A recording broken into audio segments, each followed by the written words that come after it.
Just because they were describing me in a way that I don't see myself does not mean they are incorrect. Are we just perpetually doomed to be misunderstood if we don't start relationships out being our true selves? Who is the real me? At this point, I'm not sure. Hi friends, welcome back to my channel. My name is Alexis and we're doing a new little format here where we're just going to talk about anything and everything that we're kind of going through as I navigate my early 20s in this crazy world. As always, thanks for sitting and chatting with me, and let's jump into today's video. So in general, I feel like I'm somebody who's pretty well liked by the people that are in my life and even by new people that I meet, but I think it's because I've gotten so good at adjusting myself to fit different scenarios.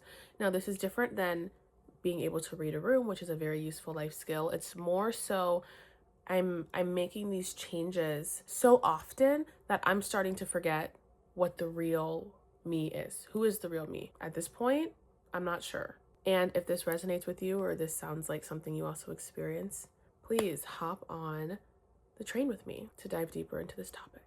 So let me give you a quick example. So sometimes you find yourself in situations where your friends describe you. And I've had experiences where my friends are describing me and I immediately resonate with the terms or the descriptors that they use for me. And I go, yes, that is exactly how I see myself. You see me, you understand how I see myself. And then recently, specifically with new groups of people that I've met in my life, I've had people describe me and my gut reaction was not so positive, to say the least. Now, these descriptions that they were giving were not rude, they were not malicious, and they were not like intended to be taken negatively. The descriptions were not inherently negative. They were actually extremely accurate descriptions and observations of the way that I presented and the way that I behaved with these groups of people. But upon hearing these descriptions, I immediately felt uneasy. I felt internally defensive. And I thought to myself, that's not me. Why would they describe me like that? That to me, that is not how I want to be perceived. And I very quickly realized that just because they were describing me in a way that I don't see myself does not mean they are incorrect. They are actually extremely correct.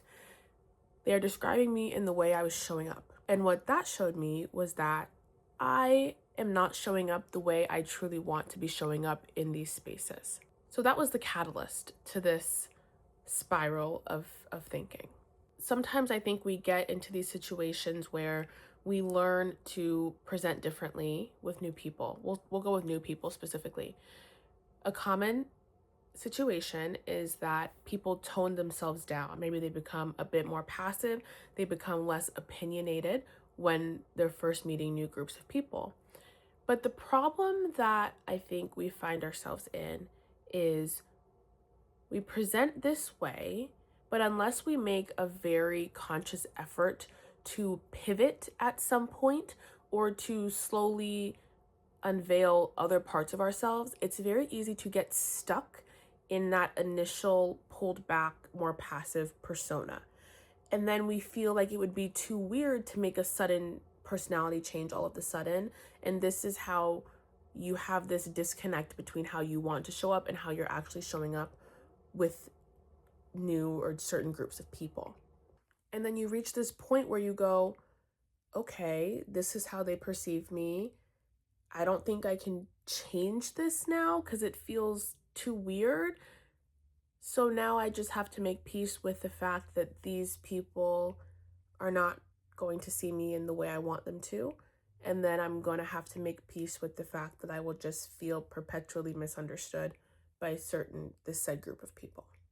So I started to get stressed out by this because I was like, are we just perpetually doomed to be misunderstood if we don't start relationships out being our true selves? I'm going to go back to the example of being a little bit more toned down when first meeting people versus maybe being a little bit more tuned up when we're more comfortable. A lot of times we hear this rhetoric where we say, okay, There's the real me, and then there's like the fake me.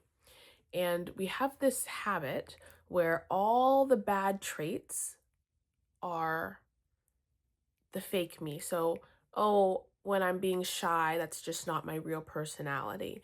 When I'm not sharing my opinions, that's just not my real personality. When I'm being passive, that's just not my personality. But when we're being bubbly, oh yeah, that's the real me. When I'm being feisty or fun or more loud, oh yeah, that's the real me, right? That's the comfortable me, that's the real me. There was this very clear delineation between real, fake. And this caused stress because I was thinking, so what is the real me? Is the real me when I'm with my childhood friends? Is the real me when I'm with my family?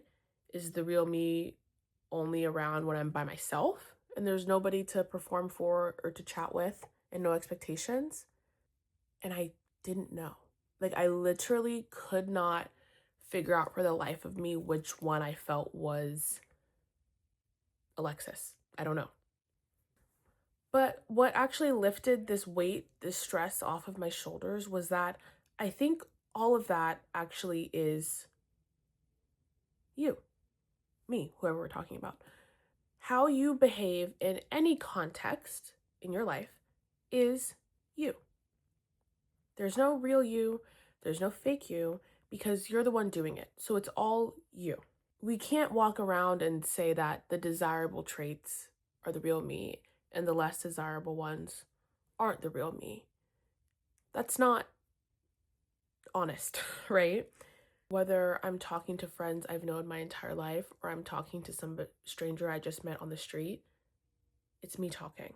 And this lightened the load that I felt with trying to paint this picture of who I really am slash who I'm pretending to be, but it's all me. So if you can collapse these things, there's less searching to do, right? And it's more observation. Now, that being said, there is nuance, right? Because there are times when we are more aligned with our behaviors, and there are times when we feel less aligned with our behaviors. There are moments when I know I'm acting in a way because I've trained myself to act that way. And then there are moments when I know I'm acting in a way because I honestly want to act that way in that moment. It's all still me, but I think there's different, motivations behind it. And then, of course, different consequences. So some things that we can do with this knowledge to move forward and do a better job at showing up the way we want to show up, not the way we feel like we have to show up. So that way we can work towards hopefully feeling a little bit more understood. Write down a list of words that you would love to be described as. All of these words should make you feel proud, confident, and grateful that somebody would use that term to describe you. You can also do it the other way. Think of descriptors that maybe would make you feel negatively. And it's best if none of these descriptors are inherently negative. So for example, quiet could be a way somebody might describe you. Quiet as an adjective is not an inherently negative descriptor, okay? But how would it make you feel if someone called you quiet? Is it a neutral feeling? Is it a negative feeling, or is that a compliment to you? Another option, opinionated, right? If somebody calls you opinionated, does that make you feel more empowered? Does that make you feel negatively, or is it neutral? So take terms that have more of a neutral tone and see how it affects you, right?